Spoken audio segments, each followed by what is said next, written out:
Hello everybody and welcome back to a brand new video. Today we are doing a classic. We are continuing / finishing book series that we are in the middle of. I've got a couple of books picked out. I'm trying to focus on stuff that's on my physical TBR for my own sanity and also for the fact there is no room on my physical TBR right now. We need to read some of these books, mainly so I can just buy more. But you know, we're not going to put that out in the universe. I have a couple of books earmarked, but it's going to kind of also be a mood reading situation, seeing what we're in the mood for. I have a couple that I know I really want to try and read in this video though. My first two top contenders, which I'm trying to decide between, is one, The Legacy by Elle Kennedy. I love the Off-Campus series, and I don't know why I haven't read this one yet. This is the last book in the Off-Campus series, and it's kind of, I believe, a culmination of all of the four couples from the rest of the series. It hasn't had the best reviews, I don't think. Naturally, I want to read it because I love the Off-Campus series. The other option is Daisy Hates by Jessa Hastings. This is the second book in the Magnolia Parks universe. I didn't love the first one, but people have said this one's better, and I'm willing to give it a go because I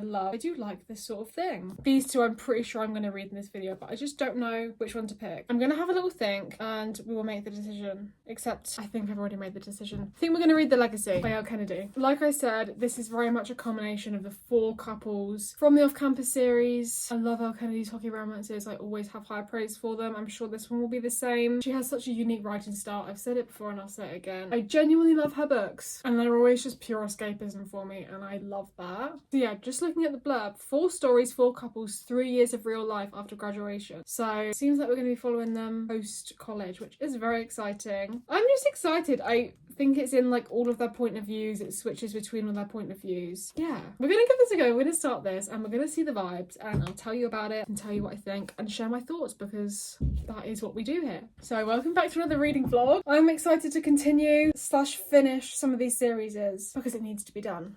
I feel like I kind of need to give myself a refresher on all these couples and all these off-campus stories because I read the off-campus series literally probably years ago now, like a good couple of years ago. So maybe that is a TikTok job that we can just... Because I want to have a fresh mind, you know, going into this book.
Hello, I have not updated you in a while. Apologies, it's very gloomy. It doesn't actually look that bad on camera, but the weather in the UK, shocking. It's June tomorrow. Why is this weather giving February? I'm currently halfway through The Legacy, and I'm actually really enjoying it. More than I thought I was going to. I don't even think I've given you any updates, so let me just tell you what kind of the premise of this book is. So it's basically just kind of 4 short stories, but they kind of go in chronological order, and each of the parts follows one of the couples from the Off-Campus series. So I think it starts off with Grace and Logan, then it goes to Ali and Dean, and then it's Tucker and Sabrina, then it's Hannah and Garrett, and it's just nice. I just thought this was going to be unnecessary, not needed, and it kind of is. It's not a necessary book by any means, but it's just really nice to be back in the Off-Campus world. I love the Off-Campus series. It's one of my favourite series, and it's just good vibes, and it's so nice to be back in that world and just get a bit more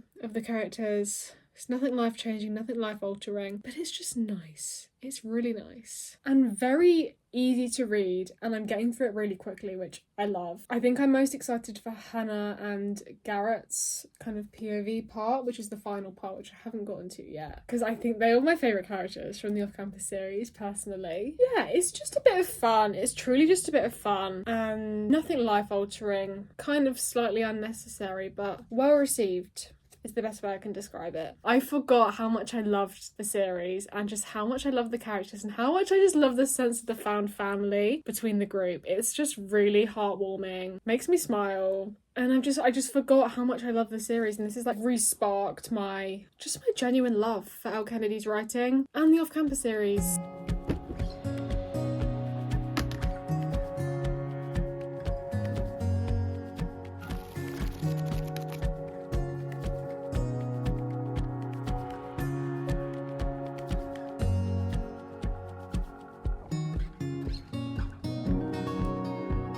I don't even know why. I'm so exhausted and cold.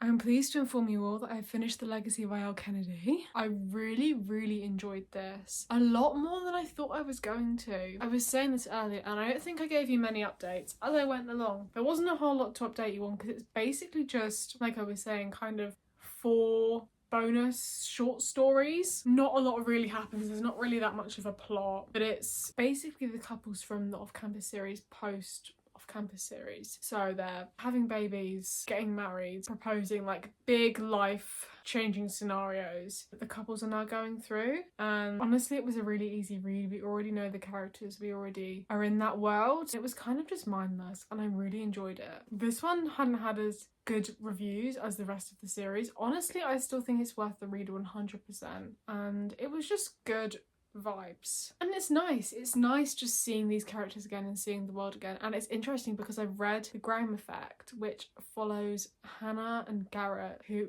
is one of the couples in this book, their daughter, and their section of the book basically is centered around getting pregnant and finding out that they're having the twins, which is in The Graham Effect. So, because The Graham Effect is based off of, like, the FMC in The Graham Effect is Hannah and Garrett's daughter, Gigi. I genuinely really enjoyed this. I'm, like, kind of surprised. It was a lot better than I thought it was going to be. I don't know why I'm surprised because I love Elle Kennedy. I love her writing and I haven't read a bad book by her. So I don't know why I'm surprised, but I just thought this was going to be a bit lackluster. I genuinely really enjoyed it. I think I'm going to give it 4 stars. And I finally finished the Off-Campus series. I don't even know when I read The Deal, which was the first book. Probably a good few years ago now. So the fact I can say I finally finished the Off-Campus series is a big achievement, truly. So book number 1 ticked off for this video. We've actually finished a series. I've got a few more contenders. I think my next book I'm going to read is probably going to be Daisy Hates, but I don't want to put that out in the universe because I haven't fully decided yet. But I think we're going to read Daisy Hates, which I'm super excited about. I think we're going to have a Kindle palette cleanser that I have reading to do for other videos, so hold fire and we will be back with some more reading. Good evening, my friends. I am fighting my life to keep my eyes open. I'm so tired. I do truly wonder, what are other 20-year-old girls doing at 9:30 on a Saturday night? My guess is not in bed, or about to get into bed, with a mint tea and a grommet mug, trying to decide my next read. I think I'm in the minority here, but I'm not mad about it. Basically, I'm in a slight reading slump, and I was like, well, I'm reading for multiple videos, but it's not the sort of slump where I want to read, but nothing's exciting me. I just don't want to read. So I think we're going to read the next book in this series. I'm slumping out and I don't know if starting Daisy Hates is going to be the worst idea I've ever had in my entire life. I did start it, but I didn't get very far. And that was for no reason other than I was reading multiple books at the same time. And I just thought, bestie, like, just stop and just read and finish a book before you start a new one. So I think we're going to start Daisy Hates. Like I said, I did start this and I was enjoying the vibes. So it's a long one, but I think I'm going to try and start it. I didn't particularly enjoy Magnolia Parks, which upset me quite a bit. I really thought I was going to enjoy it, but I didn't. And it's fine. Everyone I've spoken to said they preferred Daisy Hates. So please, because I've had kind of bad luck with books recently. I've read a 5-star, but apart from that, everything's been pretty average. So I'm praying I really enjoy this. And I hope that I don't need to softy and F it, because that's what I'm worried about. But we're going to give it a go. I'm very, very tired, and I probably won't update you until the morning or until tomorrow, or probably until I get back from work tomorrow, because I don't think I'm going to last that long. Definitely going to get it on my Kindle. No way in hell am I reading a physical book right now. Although maybe it would force me to stay awake, who's to say?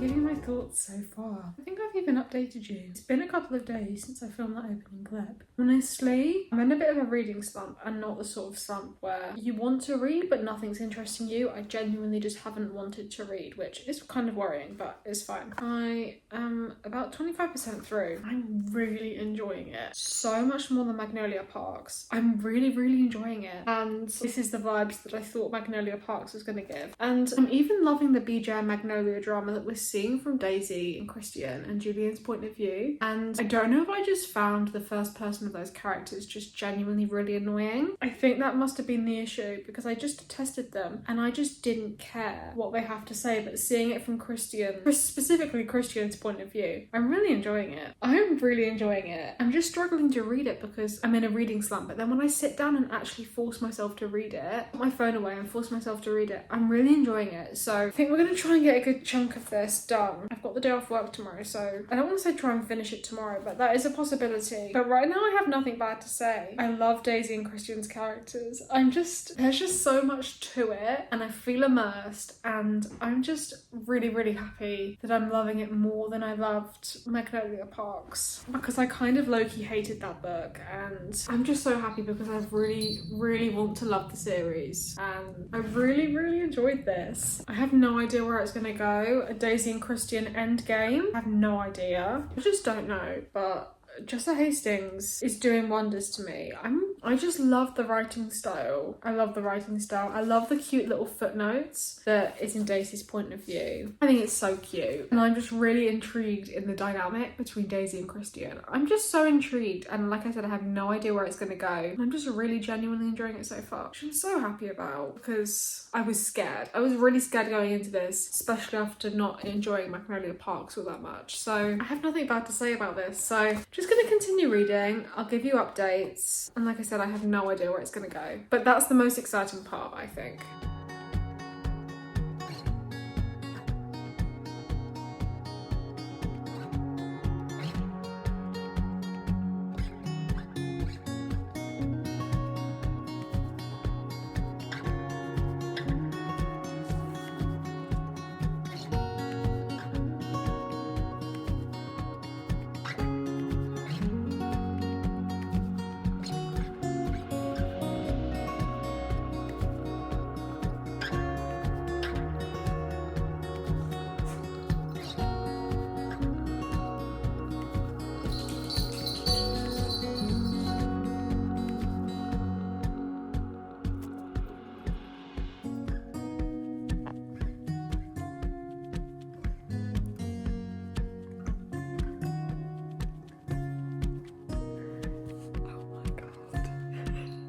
This book is so good.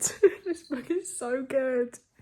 Good morning. I am very pleased to inform you that I did in fact finish Daisy Hates last night. I don't know how much I was saying as I was reading it. This was so good. I literally had the 5-star feeling pretty much throughout this whole book. I was shook considering that I rated Magnolia Parks, the first book, I think a 3 or a 3.25.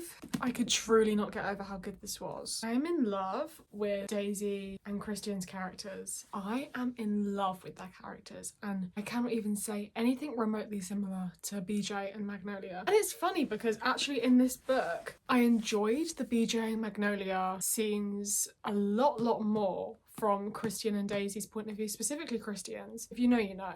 But I loved it. I loved it. I loved the writing. I really felt very deeply in this book, and I often get that as a raging empath. I often get that where I just feel really deeply. I get the same thing with the sort of the Boys of Tommen series, not to the same extent, but the same sort of thing. And this book just had the power to just make me feel so insanely deeply. And oh my goodness, I haven't experienced that. I don't think I've experienced that since Taming 7, to be honest with you. And I was like, wow, yeah. This felt really long. I know it's a thick book, but it felt really long, and I didn't feel myself getting bored at points, and I felt myself hooked. And I pretty much read, I think I'd read 100 pages because I was kind of slumping out. I'd probably read about that much, and then I read that whole thing yesterday, which is crazy. This just had so much more to it than BJ and Magnolia's stories. I feel like the book Magnolia Parks just was very petty, was very back and forth. This felt like it had weight to it, and you could sympathise with the characters to a certain extent. Whereas I felt like with BJ and Magnolia, it was just ultimately toxic for no real reason. You couldn't really sympathise with them because it was like, well, just get over it. Whereas this, I feel like, had a lot more weight to it. And I just really, really, really enjoyed it. And I'm surprised. And I thought this was going to slump me out, but actually I think this has gotten me out of my slump because now I just want to read and read and read. So I am back. I think I'm back. I was really trying to decide. This book did give me the 5-star feeling at points, genuinely, and I was shocked that I was kind of getting the 5-star feeling throughout. I think I've landed on a 4.75 just because it wasn't perfection. There were bits that annoyed me. I feel like there was a point getting to the end where the whole back and forth between Christian and Daisy was slightly annoying me. Like I'd had enough by that point, but it wasn't like in Magnolia Parks where it just annoyed me the whole time. And it was also interesting to see because this book's kind of written along the same sort of timeline as Magnolia Parks, but obviously from Daisy and Christian's point of view. So it's kind of similar to Finding and Keeping 13 and Saving and Redeeming 6. They kind of are alongside each other, but from different characters' points of views. And you get the scenes and you see the scenes from different characters' points of views, and it's a really nice insight and interesting to see, and it adds another layer of depth to the whole series. Truly obsessed, truly obsessed. I have some time. We're going to start the third book of the video. I was trying to stick to my physical TBR just because I don't have any more room on my TBR cart. So I was trying to think, right, what's on my TBR cart that's part of a series that I haven't read? The bonus points have just been on there for a long time. I started this series, I literally want to say that when I started reading, which was 2022, and it was some of the first books that I got. I read the first 3, and it's kind of split into a trilogy and then a dual, like a kind of spin-off duology in a way, but it's still all part of the same series. It's the Selection series. These have been on my physical TBR for so long. Like I said, I've read the first 3. The best way I can describe these books is think of Bridgerton crossed with The Bachelor is the best way I can describe it, I think. Very YA, very, I don't know, how can I even describe these books? Almost mildly frustrating because the characters are just annoying, but I just love the vibes of the books, if that makes sense. So books 1, 2 and 3 are about the main couple, and then this, I believe, is about their child. And the whole premise is, the first 3 books, if you don't know, is that the prince is trying to find a princess, and it's like they select this group of girls from everywhere around and they enter the selection, and it's essentially like a whole Bachelor sort of thing. The girls get eliminated. In the end, they're left with one, and there's this whole drama with this girl America, who she originally enters as a friend of the prince. Anyway, she then has another love in. It's a whole thing. I've read all of those a long time ago. I actually had to watch a recap. I just watched a quick recap on YouTube of just the second and third book because I just needed to remind myself of what went down. But it's not a particularly complicated plot. It's been so long that I just needed to remind myself. So we're gonna go into this. It's not very long and the text is huge. So I'm hoping I can pretty much read this whole thing today. I've got a good couple of hours to make a good dent in this book. I'm kind of excited. Like I said, these have been on my physical TBR for so long. Could I get through both of them in this video? Potentially, but we'll see how I feel after the first one because it doesn't have the best read rating. So yeah, it might be horrendous to get through, but these books are mindless and they're kind of just fun, and I'll give you my updates as I'm reading. But yeah, we're gonna start The Heir, which is the 4th book in the Selection series. If I can finally get these off my physical TBR, I'll be very, very happy.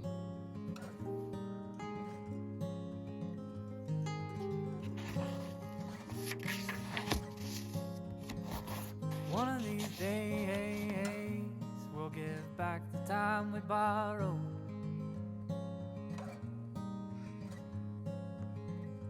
One of these nights, I won't worry about tomorrow. And one of these moments will stick in my mind. And one of these afternoons, I swear, we'll get up and we'll leave this time. We never make it very far. I like you riding in my car with your banjo on your knee. I like you singing my songs back to me. I'm trying to stay between the lines. that you read on my palms. I may make... So, just a little update for you all. I am pretty much already halfway through. I've only been reading for, I don't know, about an hour and a half. I have to go to work soon, so unfortunately, I will be finishing this later, but it's so fast paced. It's due to the fact the writing is so big, just speeding through it. I'm actually really enjoying it. It's such an easy read. Like I said before, it's very much giving Bridgerton crossed with The Bachelor, or The Bachelorette, I guess. Crossed with Love Island. It's giving like slight Love Island vibes. I will say it's not hitting as good as the first 3 books. There's something about it being a female that's running the selection rather than it being Maxine running the selection. Like, it's just one female and all the guys. It's just not hitting the same as the other way around. I will say that none of the guys are really giving anything, so from that perspective it's a bit dull, but I'm really enjoying it. Like I said, it's just fast paced, easy reading. I probably will finish this whole thing, and then, to be honest with you, this one's even shorter, so this one's not even 300 pages, so maybe we'll read this later, because I 100% finish this today, but we shall see, we shall see.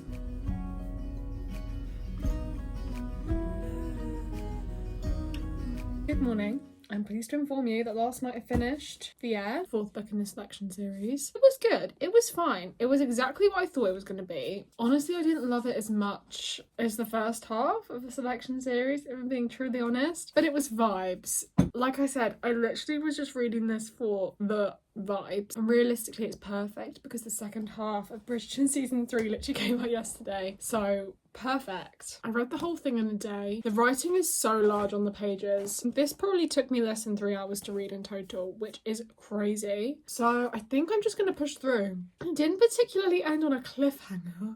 Definitely unresolved ending, and it's obviously going to lead into The Crown, but it wasn't particularly a cliffhanger per se. I will say it's kind of slightly mildly comical almost, the way that all the guys trying to fight over Edelyn is kind of giving me the ick. Not like in the other books in the series where you see Maxine, who's the prince, who all the girls are fighting over, is genuinely desirable, but the guys in this book, there's 35 of them at the start, and they just are being childish and annoying, and I feel like none of them are actually good candidates, to be honest with you. But like I said, it's the vibes. It just brings the vibes, which I love, and I think I'm just gonna go straight onto this and probably read this whole thing today, and then I can finally be done with the selection series, which I never ever thought I would say, because like I said, I've been reading this series for years. So yeah, I ended up giving it a 3.25, nothing special, but like I said, purely just the vibes and the feeling that this book gave, like the ambiance and atmosphere were just impeccable. And this one will be the exact same, and I'm kind of excited, to be honest.